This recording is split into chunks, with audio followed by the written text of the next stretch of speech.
Hello बच्चों, आप सभी को नमस्कार। स्टूडेंट, आज हम 12th अकाउंटेंसी में यूनिट नंबर 5 साझेदारी फर्म का विघटन, इसके क्वेश्चन बैंक के ऑब्जेक्टिव टाइप के क्वेश्चन हल करने वाले हैं। तो स्टार्ट करते हैं आज की हमारी क्लास। देखिए, सबसे पहले हमारे सामने दिया गया है, विकल्प दिए गए हैं।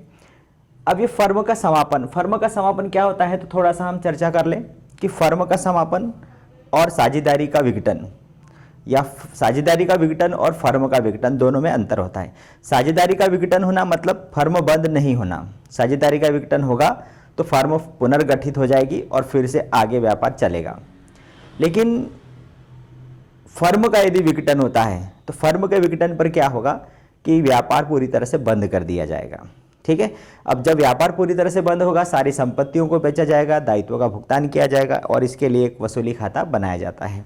ठीक है, तो साझेदारी फर्म का विघटन, तो यहाँ पर दिया है कि वसूली खाता है। किस प्रकार का खाता है, तो भाई वसूली खाता जो है ये केवल नाम मात्र के लिए खोला जा रहा है, ये वसूली के लिए बनाया जा रहा है।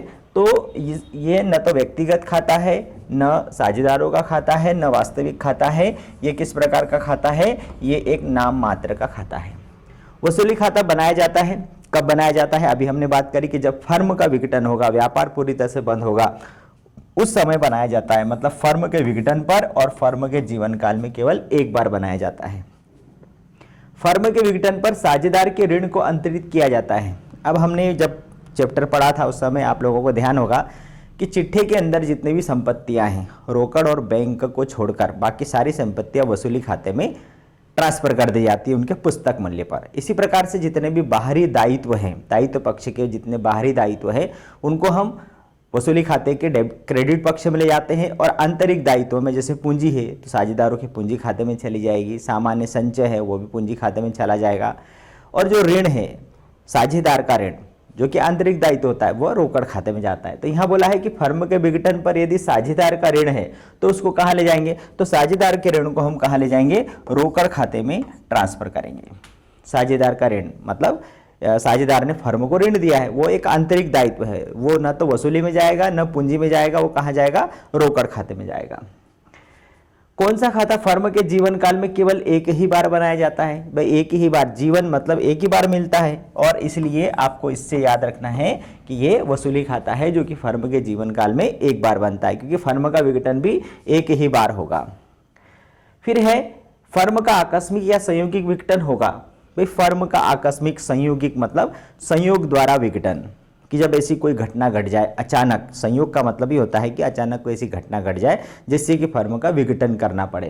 तो भाई सभी साझेदारों का दिवालिया हो जाना ये आकस्मिक घटना नहीं है। इसी प्रकार से एक को छोड़कर सभी साझेदार दिवालिया हो जाए, इसको भी हम आकस्मिक घटना नहीं बोल सकते। फर्म का व्यवसाय अवैध हो जाए, ये भी एक दिन में अवैध नहीं हो सकता, सोची समझी काम हो सकता है। लेकिन कोई एक साझेदार दिवालिया हो जाए, ये एक संयोग हो सकता है, आकस्मिक हो सकता है कि दो साझेदार थे, एक दिवालिया घोषित हो गया तो फर्म अपने आप बंद हो सकती है, और इसलिए ये संयोग द्वारा विघटन होता है। साझेदार की मृत्यु हो जाना, किसी एक साझेदार की मृत्यु हो जाना, किसी एक साझेदार का दिवालिया हो जाना, है ना, व्यवसाय का जो जिस कार्य के लिए स्थापित किया गया था वो कार्य पूरा हो जाना, समय जिस समय के लिए स्थापित की गई थी वो समय का पूरा हो जाना, ये एक संयोग होता है और इसे हम संयोग द्वारा विघटन कहते हैं। तो यहाँ पर कोई एक साझेदार दिवालिया हो जाए तो इसको संयोग द्वारा विघटन कहा जाता है। वसूली खाते में संपत्तियां अंतरित की जाती है। अंतरित करना मतलब ट्रांसफर करना। तो चिट्ठे से सारी संपत्तियों को वसूली खाते में उनके पुस्त मूल्य पर हस्तांतरित की जाती है। पुस्त मूल्य मतलब चिट्ठे में जो वैल्यू दी गई है एज इट इज उसको वसूली खाते में ट्रांसफर कर दिया जाता है, तो इसे कहा जाता है पुस्तकीय मूल्य। फिर है फर्म के विघटन पर अशुद्ध ऋण संचय खाते का शेष हस्तांतरित किया जाता है। भाई जब फर्म का विघटन होगा तो जो चिट्ठे के संपत्ति पक्ष में देनदारों में से जो डूबत ऋण संचय हमने घटाया है, डूबत ऋण प्रावधान जो घटाया है, उसको कहाँ ट्रांसफर करेंगे, तो उसको भी वसूली खाते के क्रेडिट पक्ष में लिखा जाता है। उसको भी कहाँ ले जाएंगे, हम वसूली खाते में ले जाएंगे और क्रेडिट पक्ष में, क्योंकि वो भी एक प्रकार से दायित्व है। साझेदारी फर्म के विघटन के समय ख्याति के साथ कैसा व्यवहार किया जाता है, तो ख्याति को भी वसूली खाते में दर्ज किया जाता है, उसको भी वसूली खाते में ले जाया जाता है। फिर है फर्म के विघटन की प्रक्रिया के अंत में कौन सा खाता तैयार किया जाता है? तो जब भी फर्म का विघटन होगा तो उस समय सबसे पहले वसूली खाता बनाया जाता है, उसके बाद में साझेदारों का पूंजी खाता बनाया जाता है और अंत में बनाया जाता है बैंक खाता, जिसके अंतर्गत समस्त लोगों के भुगतान करके और बैंक का बैलेंस जीरो हो जाता है, मतलब बैंक के डेबिट और क्रेडिट दोनों पक्ष बराबर बराबर हो जाते हैं। फिर एक फर्म के समापन पर एक गैर अभिलेखित संपत्ति से प्राप्त राशि को किस में स्थानांतरित किया जाता है? भाई जब फर्म का समापन होता है तो सारी संपत्तियों से वसूली की जाती है। अब उस समय जो चिट्ठी में दिखाई गई है उनसे तो वसूली करेंगे, लेकिन कुछ ऐसी संपत्तियां पता चलती है जो कि रिकॉर्ड में नहीं थी, अनरिकॉर्डेड असेट्स पता चलती है, अलिखित संपत्तियां, गैर अभिलेखित संपत्तियां उनको कहते हैं। अब ऐसी संपत्ति भी मिलेगी तो उनसे भी हम क्या करेंगे? वसूली करेंगे और उसको भी हम वसूली खाते के क्रेडिट पक्ष में लिखेंगे, क्योंकि संपत्तियों से जो राशि वसूल होती है उसको वसूली खाते के क्रेडिट पक्ष में लिखा जाता है। तो कहाँ पर लिखेंगे हम? वसूली खाते में। फिर यदि फर्म के विघटन पर साझेदार स्वेच्छा से फर्म के लेनदारों को भुगतान के रूप में अपनी व्यक्तिगत संपत्ति देता है तो जमा किया जाएगा। यहाँ आंसर आएगा कोई नहीं। क्यों? क्योंकि यहाँ पर साझेदार का व्यक्तिगत खाता जमा होगा, साझेदार का जो व्यक्तिगत खाता है वह जमा होगा और इसलिए यहां पर आंसर आएगा कोई नहीं। ठीक है, अगला क्वेश्चन पढ़ेंगे हम कि रोहन, मोहन और सोहन साझेदार थे, समान रूप से लाभ बांटते थे। साझेदारी फर्म के विघटन के समय रोहन का ऋण होगा। फर्म के विघटन के समय अब जो रोहन का जो ऋण है, भाई किसी भी साझेदार का ऋण, तो वो क्या होगा? तो वसूली खाते में डेबिट होगा, रोहन के पूंजी खाते में डेबिट होगा, वसूली खाते में जमा होगा, ये होगा बैंक खाते में। अभी हमने पढ़ा था कि किसी साझेदार का ऋण न तो पूंजी खाते में जाएगा न वसूली खाते में जाएगा, वो कहाँ जाएगा? बैंक खाते में। और किधर? क्रेडिट साइड में। बैंक में पैसा आता है तो डेबिट और जाता है तो क्रेडिट होता है, तो साझेदारी के ऋण का भुगतान किया जाएगा और वो कहाँ से किया जाएगा? बैंक खाते से किया जाएगा और क्रेडिट पक्ष में लिखा जाएगा। फर्म के विघटन पर बैंक अधिविकर्ष को कहाँ ले जाया जाएगा? बैंक अधिविकर्ष मतलब बाह्य दायित्व, बैंक से लिया गया लोन है और बैंक बाहरी व्यक्ति है, तो बाहरी दायित्व जितने भी होंगे वो सब वसूली खाते में क्रेडिट पक्ष में लिखे जाते हैं। तो बैंक अधिविकर्ष भी एक बाह्य दायित्व है, वसूली खाते के क्रेडिट पक्ष में लिखा जाएगा। अलिखित संपत्ति के विक्रय से प्राप्त राशि लिखी जाती है, उसको भी कहाँ लिखा जाएगा? वसूली खाते में। अलिखित संपत्ति मतलब अनरिकॉर्डेड असेट्स पहले आ चुका है ये, तो अनरिकॉर्डेड असेट्स जो पैसा मिलेगा वो वसूली खाते में क्रेडिट पक्ष में लिखा जाएगा। तो हमारा आंसर आ गया बी। निम्न में से किसे वसूली खाते में अंतरित किया जाता है? तो भाई अविभाजित किसे अंतरित किया जाएगा? तो साझेदार का ऋण तो कहाँ जाता है? ये बैंक अकाउंट में जाएगा। ठीक है, फिर अविभाजित लाभ ये कैपिटल अकाउंट में जाएगा, साझेदारों के पूंजी खातों में जाएगा ये। फिर रोकड़ खाता, तो ये तो रोकड़ अकाउंट में ही जाएगा, बैंक अकाउंट में जाएगा। बैंक अधिविकर्ष जो है ये जाएगा वसूली खाते में। बैंक अधिविकर्ष अभी थोड़ी देर पहले हमने पढ़ा था, बैंक अधिविकर्ष ये वाला कि बैंक अधिविकर्ष कहाँ जाएगा? वसूली खाते में। यहाँ वही पूछ लिया कि निम्न में से किसे वसूली खाते में अंतरित किया जाएगा? तो बैंक अधिविकर्ष को। फिर है निम्न में से किसे वसूली खाते में अंतरित नहीं किया जाता है? नहीं बोला है, किसे अंतरित नहीं किया जाता मतलब वसूली खाते में जिसे नहीं ले जाया जाता। भाई डूबत ऋण संचय, इसे हम वसूली खाते के क्रेडिट पक्ष में लिखते हैं। बैंक अधिविकर्ष, इसे भी वसूली खाते के क्रेडिट पक्ष में लिखते हैं। विनियोग उच्चावचन कोष, इसे भी वसूली खाते के क्रेडिट पक्ष में लिखते हैं। संपत्ति से रिलेटेड यदि कोई कोष है तो वो भी वसूली खाते में जाएगा। अब विनियोग एक स्थायी संपत्ति है और उससे रिलेटेड जो कोष है वो भी वसूली खाते के क्रेडिट पक्ष में जाता है। तो बच गया रोकड़ और बैंक शेष। ये रोकड़ और बैंक शेष ये वसूली खाते में नहीं जाता, ये हम अलग से एक रोकड़ खाता बनाते, बैंक खाता बनाते, उसमें जाता है। लेनदार और देय विपत्र जैसे दायित्वों को वसूली खाते में अंतरित करने के पश्चात भुगतान की सूचना के अभाव में ऐसे दायित्वों का क्या किया जाता है? भाई आपने चिट्ठे में से जितने भी बाहरी दायित्व हैं उनको वसूली खाते के क्रेडिट पक्ष में लिख दिया। अब संपत्तियों से वसूली करने के बाद दायित्वों का भुगतान किया जाता है। आपको प्रश्न के अंदर ऐसी कोई सूचना नहीं दी गई कि दायित्वों को भुगतान करना है या नहीं करना है, कुछ भी नहीं कहा गया है। ऐसी कंडीशन में अब आप क्या करोगे? जितने भी दायित्व है उनका भुगतान करोगे या नहीं करोगे? तो हमारे से यही पूछा गया है। तो यहाँ पर सूचना के अभाव में सूचना दी गई हो या नहीं दी गई हो, दी गई होगी तो उस सूचना के अनुसार हम भुगतान करेंगे, और सूचना नहीं दी गई होगी तो पूर्ण भुगतान होगा। जितना भी लेनदार मान लो 50,000 के हैं तो पूरा 50,000 भुगतान करना पड़ेगा। देय विपत्र जितने भी हुए, मतलब हमने वसूली खाते के क्रेडिट पक्ष में जितने भी दायित्व लिखे हैं उन सबको एज इट इज भुगतान करना पड़ेगा सूचना के अभाव में। और सूचना दी गई होगी नीचे तो उसमें लिखा होगा कि लेनदारों को 50,000 में से 40,000 भुगतान किया गया, देय विपत्रों को 15,000 में से 13,000 भुगतान किया गया। तो जैसी सूचना होगी वैसा, और सूचना के अभाव में पूरा भुगतान होगा। ठीक है, तो ये थे हमारे ऑब्जेक्टिव टाइप। अब हम आगे बढ़ेंगे किसकी तरफ, रिक्त स्थानों की तरफ चलेंगे। तो रिक्त स्थान एक आ जाएंगे, चलो 2 पेज वाले हैं तो 2 पेज में ले लेंगे इनको, थोड़ा बड़ा कर लेते हैं। सबसे पहला दिया है वसूली खाता फर्म के जीवन में एक बार बनाया जाता है। क्यों? क्योंकि फर्म का विघटन एक ही बार होगा। फर्म का विघटन मतलब फर्म की मृत्यु, और मृत्यु एक ही बार होती है, तो वसूली खाता भी एक बार बनेगा। वसूली खाता खालिस्तान प्रकृति का खाता होता है, ये नाम मात्र का खाता होता है क्योंकि इससे लाभ हानि निकलेगा। फिर फर्म के विघटन पर बाहरी दायित्वों को कौन से खाते में ले जाते हैं, वसूली खाते में। जितने भी बाहरी दायित्व होंगे वो समस्त कहाँ जाएंगे, वसूली खाते के क्रेडिट पक्ष में। बाहरी दायित्व मतलब लेनदार, देय विपत्र, बैंक अधिविकर्ष, किसी बाहरी व्यक्ति से ऋण, बैंक का ऋण, ये सब बाहरी दायित्व हैं और ये सब वसूली खाते के क्रेडिट पक्ष में जाते हैं। वसूली खाते में संपत्तियों को उनके पुस्तक मूल्य पर, कौन से मूल्य पर, पुस्तक मूल्य। आप किसी को डाउट होगा कि पुस्तक मूल्य मतलब चिट्ठे में जो वैल्यू दिखाई गई है वो, भाई हमारे अकाउंट के लिए पुस्तक मतलब अकाउंट की पुस्तकें। वसूली खाते का शेष साझेदारों में बांटा जाता है, तो वसूली खाते का शेष सभी साझेदारों में बांटा जाता है। जितने भी साझेदार हैं शेष सभी साझेदारों में बांटा जाता है। फर्म के विघटन के पश्चात साझेदार स्वयं का क्या कर सकता है, अपना व्यापार कर सकता है। भाई फर्म बंद ही हो गई है तो अब जो साझेदार है वो साझेदार रहा ही नहीं, फर्म नहीं रही तो साझेदार भी नहीं रहा, मतलब अब वो स्वतंत्र हो गया, कोई सा भी व्यवसाय कर सकता है।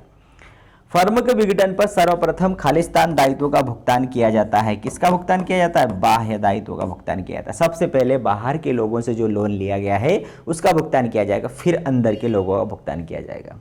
सभी साझेदारों के दिवालिया होने पर फर्म का अनिवार्य विघटन होगा। भाई सभी यदि पागल हो गए, मतलब दिवालिया, दिवालिया का मतलब होता है कि भाई उनके ऊपर बहुत ज़्यादा लोन हो गया, ओवर लोन हो गया उनके ऊपर, और कोर्ट के हिसाब से वो अपने आप को दिवालिया घोषित कर रहे हैं, तो ये अनिवार्य रूप से फर्म का विघटन कोर्ट जो न्यायालय है उनको देगा। आगे बढ़ेंगे। निश्चित अवधि जिसके लिए साझेदारी की गई थी व्यतीत हो जाने पर फर्म का कैसा विघटन होगा, अभी थोड़ी देर पहले बताया था, संयोग द्वारा। निश्चित अवधि पूरी होने पर, जिस कार्य के लिए फर्म स्थापित की गई वो कार्य पूरा होने पर, किसी साझेदार की मृत्यु होने पर, किसी साझेदार के दिवालिया होने पर, ये सब संयोग द्वारा विघटन के उदाहरण होते हैं। फर्म के विघटन पर चिट्ठे की समस्त वास्तविक संपत्तियों को वसूली खाते के कौन से पक्ष में ले जाएंगे, डेबिट पक्ष में ले जाएंगे। चिट्ठे के संपत्ति पक्ष में जितनी भी संपत्तियां हैं बैंक और रोकड़ को छोड़ के, वो सभी संपत्तियों को उठाएंगे, बोरे में भरेंगे और वसूली खाते के डेबिट पक्ष में लिख देंगे। फर्म का व्यापार अवैध हो जाने पर, भाई फर्म का व्यापार अवैध हो गया, फर्म का अनिवार्य विघटन हो गया। भाई गैर कानूनी हो गया मतलब अनिवार्य रूप से फर्म बंद हो जाएगी। फर्म का कोई साझेदार वैधानिक रूप से दिवालिया हो जाए तो फर्म का संयोग द्वारा विघटन होगा, कानूनी रूप से। फर्म के विघटन पर हिसाब की पुस्तकों को बंद कर दिया जाता है, सभी पुस्तकें बंद कर दी जाती है, सब। ठीक है, तो ये था हमारा रिक्त स्थान। अब हम चलते हैं सही जोड़ियों की तरफ। तो सही जोड़ी हम एक ही बार में पढ़ लेंगे। चलिए, सबसे पहले दिया है सभी साझेदारों का दिवालिया होना अनिवार्य विघटन कहलाता है। ये हो गया फर्स्ट। किसी एक साझेदार का दिवालिया संयोग द्वारा विघटन कहा जाता है। वसूली खाता फर्म के जीवन काल में एक बार बनता है। बैंक अधिविकर्ष वसूली खाते में अंतरित करते हैं और रोकड़ वसूली खाते में अंतरित नहीं की जाती। ठीक, अगली सही जोड़ी, अलिखित दायित्व का भुगतान। अगली सही जोड़ी हमारी क्या है? अलिखित दायित्व का भुगतान। तो अलिखित दायित्व का भुगतान वसूली खाते में डेबिट होगा। कहाँ लिखा जाएगा? नाम मात्र का खाता, साझेदारों के पूंजी खाते, अनिवार्य विघटन, वसूली खाते के नाम पक्ष में ये आ जाएगा। तो ABCD है ना, तो यहाँ जाएगा नंबर 1।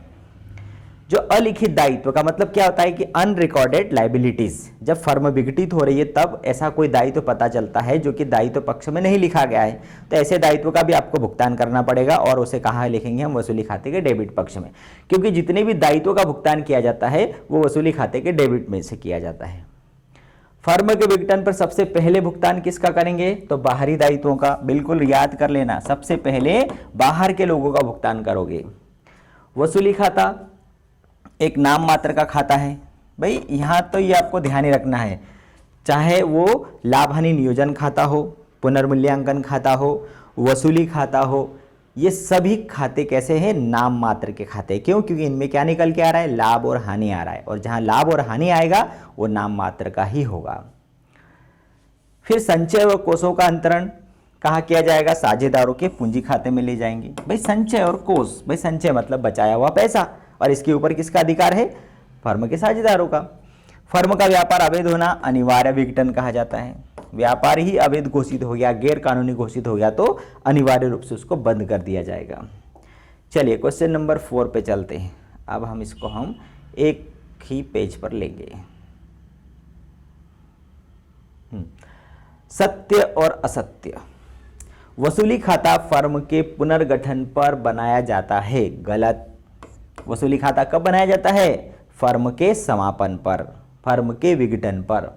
वसूली खाता फर्म के जीवन में अनेक बार बनाया जाता है। ये भी गलत। क्यों? क्योंकि वसूली खाता फर्म के जीवन काल में केवल एक बार बनाया जाता है। फर्म के विघटन पर सर्वप्रथम बाहरी दायित्वों का भुगतान किया जाता है। एकदम राइट। सबसे पहले बाहर के लोगों के लिए उधारी देंगे, उसके बाद घर के लोगों की उधारी देंगे, ये याद रख लेना। बैंक अधिविकर्ष को वसूली खाते में अंतरित नहीं किया जाता। गलत। क्यों? क्योंकि बैंक भी एक बाहरी व्यक्ति है और उसको भी सबसे पहले भुगतान किया जाएगा, तो बैंक अधिविकर्ष वसूली खाते में जाएगा। बाहरी दायित्व जितने भी है वो सब वसूली खाते में जाएंगे, तो बैंक अधिविकर्ष भी जाएगा। ये बोल रहा है कि नहीं जाएगा, तो गलत हो गया। फर्म के समापन पर संचय और कोष का शेष साझेदारों के पूंजी खाते में अंतरित किया जाता है। अभी हमने सही जोड़े में देखा था भाई, संचय बचाया हुआ पैसा किसका है? साझेदारों का, तो साझेदारों की पूंजी खाते में जाएगा। वसूली खाता वास्तविक प्रकृति का खाता है। गलत। नाम मात्र का खाता है। फर्म के विघटन और साझेदारी के विघटन में कोई अंतर नहीं है। गलत। फर्म का विघटन अलग, साझेदारी का विघटन अलग। साझेदारी के विघटन पर व्यवसाय बंद नहीं होता, फर्म के विघटन पर व्यवसाय बंद हो जाता है। फर्म के विघटन पर अलिखित संपत्ति से प्राप्ति को वसूली खाते में जमा किया जाता है। बिल्कुल राइट। अनरिकॉर्डेड संपत्ति से पैसा जो वसूल होता है, भाई संपत्तियों से जो भी वसूली होती है वसूली खाते के क्रेडिट में लिखते हैं, और दायित्व को जो भुगतान किया जाता है वो डेबिट में लिखते हैं। अब चाहे वो रिकॉर्डेड हो या अनरिकॉर्डेड हो, ये याद रख लेना भाई, चाहे रिकॉर्डेड संपत्ति हो या अनरिकॉर्डेड संपत्ति हो, उससे जो वसूली होगी वसूली खाते के क्रेडिट में लिखेंगे। इसी प्रकार से दायित्व चाहे रिकॉर्डेड हो या अनरिकॉर्डेड हो, उसका यदि भुगतान किया जाएगा तो वसूली खाते के डेबिट में जाएगा। फर्म के विघटन पर पुनर्मूल्यांकन खाता बनाया जाता है? नहीं, फर्म के विघटन पर वसूली खाता बनाते हैं। ऐच्छिक साझेदारी का विघटन साझेदारों द्वारा एक दूसरे को लिखित सूचना देकर किया जा सकता है। बिल्कुल राइट। ऐच्छिक साझेदारी में सब एक दूसरे को सूचना दे देंगे कि भाई हम फर्म बंद कर रहे हैं, और फर्म को बंद कर दिया जाएगा, तो ये सही है। ठीक है, अब हम चलेंगे एक वाक्य की तरफ। तो एक वाक्य वाले क्वेश्चन जो हमारे सामने दिए गए हैं उनको देख लेते हैं। तो ये हमारे जितने भी ऑब्जेक्टिव टाइप के क्वेश्चन हैं ये कंप्लीट हो जाएंगे। इतने भी आप लोगों ने यदि कर लिए तो आपका बहुत सारा काम हो जाएगा। वसूली खाता कब बनाया जाता है बताइए? फर्म के समापन पर। भाई आपको याद रखना है, क्या याद रखना है? यहाँ पर आपको लिखना है फर्म, न कि साझेदारी। साझेदारी अलग होती है, फर्म अलग होती है। फर्म मतलब आपकी दुकान, ठीक है। और साझेदारी का मतलब होता है उनके बीच में जो समझौता, तो समझौता यदि समाप्त होता है तो नया समझौता हो सकता है। फर्म यदि बंद हो गई तो वो बंद। तो वसूली खाता कब बनाया जाता है? फर्म के समापन पर। वसूली खाते में संपत्तियों को किस मूल्य पर अंतरित करते हैं? पुस्त मूल्य, ऐसा भी लिखते हैं, पुस्त मूल्य या पुस्तक मूल्य। फिर फर्म के विघटन पर संपत्तियों से प्राप्ति और दायित्व के भुगतान के लिए कौन सा खाता बनाते हैं? वसूली खाता। कौन सा खाता बनाते हैं? वसूली खाता। फर्म के अनिवार्य विघटन की कोई एक दशा, अनिवार्य विघटन, व्यवसाय अवैध हो जाना। व्यवसाय कैसे हो जाना? अवैध, गैर कानूनी हो गया। फर्म के विघटन पर साझेदार का ऋण, साझेदार का ऋण किस खाते में अंतरित किया जाता है? साझेदार घर का व्यक्ति है, उसका ऋण भी घर का ऋण होगा, मतलब आंतरिक दायित्व हो गया। तो ये कहाँ जाएगा? ये रोकड़ खाते में जाता है। कहाँ जाएगा? रोकड़ खाते में इसको हम अंतरित करेंगे। फर्म के संयोगिक विघटन की कोई एक दशा बताइए। संयोग द्वारा विघटन, किसी एक साझेदार की मृत्यु होना, किसी एक साझेदार का दिवालिया होना, या फिर समय का समाप्त हो जाना, कार्य का समाप्त हो जाना। तो हम लिख देते हैं किसी एक साझेदार का दिवालिया घोषित होना। ठीक है। वसूली खाता फर्म के जीवन काल में कितनी बार बनाया जाता है? एक बार बनाया जाता है। अलिखित संपत्ति से प्राप्त रकम को किस खाते में जमा किया जाता है? वसूली खाते में। और कौन सा खाता केवल फर्म के विघटन पर बनाया जाता है? वसूली खाता। और लास्ट है, वसूली खाता किस प्रकृति का खाता है? तो ये नाम मात्र का खाता है। ठीक है। क्यों? क्योंकि लाभ और हानि पता चल रही। ठीक। तो ये थे हमारे फर्म के विघटन तक के सारे हमने ऑब्जेक्टिव टाइप के क्वेश्चन देखे। तो साझेदारी के जो मूल तत्व से लगा करके फर्म के विघटन तक के सारे ऑब्जेक्टिव टाइप के वीडियोज हमने बना के डाले हैं। आप लोग चौहान एकेडमी खंडवा के यूट्यूब चैनल पर जाइए और वहाँ पर आप जो प्रश्न बैंक सर्च करेंगे तो प्लेलिस्ट में आपको मिल जाएगी 12th अकाउंटेंसी की, और वहाँ ये पांचों चैप्टर के ऑब्जेक्टिव टाइप आप देखेंगे तो आपको मिल जाएंगे। इसके अलावा भी बहुत सारे मटेरियल इसके ऊपर डला हुआ है, आप देख सकते हैं। आपको चैनल अच्छा लगे, आपको वीडियो अच्छा लगे तो आप लाइक करो, अपने दोस्तों के साथ शेयर करो, क्योंकि इसके ऊपर जितना भी वीडियो है, जितना भी मटेरियल है, वो सब फ्री ऑफ कॉस्ट है। ठीक है। और आप इस चैनल के ऊपर नए हैं तो आप सब्सक्राइब करना ना भूलें। ठीक है। अब अगला वीडियो हम कल और बनाएंगे, और उसमें इस प्रश्न बैंक के अंदर जितने भी क्वेश्चन दिए गए हैं, न्यूमेरिकल क्वेश्चन जो दिए गए हैं, उसमें इम्पोर्टेंट जो क्वेश्चन हैं उनको हम रिवाइज करेंगे, मतलब रिवीजन करेंगे। तो उससे आपको बहुत सारा आइडिया आ जाएगा। मतलब हर एक चैप्टर का हम एक एक दो क्वेश्चन करेंगे, जिससे आपको पता चलेगा कि भाई किसी भी क्वेश्चन को किस प्रकार से किया जाता है। ठीक है। तो एक दिन में जो भी कवर होगा हम करने की कोशिश करेंगे। तो अगले वीडियो में आप इंतज़ार करना, अगले वीडियो में फिर मिलते हैं। तब तक के लिए नमस्कार।